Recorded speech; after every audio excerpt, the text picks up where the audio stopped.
Hey guys, welcome to our channel.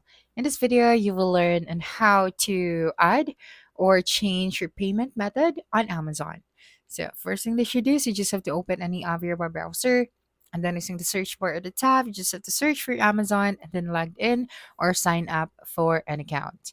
And then after that, you have your account settings right here. So just simply click on this one. That's right. And then here you have your payments options. So you can view all of your transactions.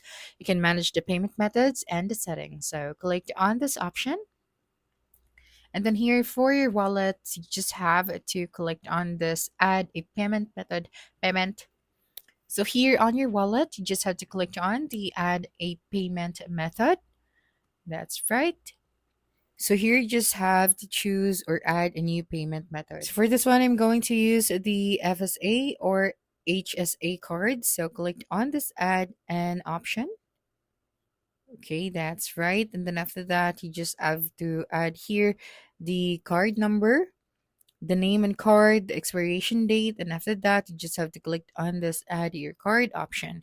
So that's it for this video. If you think this video helped you solve your concern, please subscribe, like this video, and leave your comment below. Bye.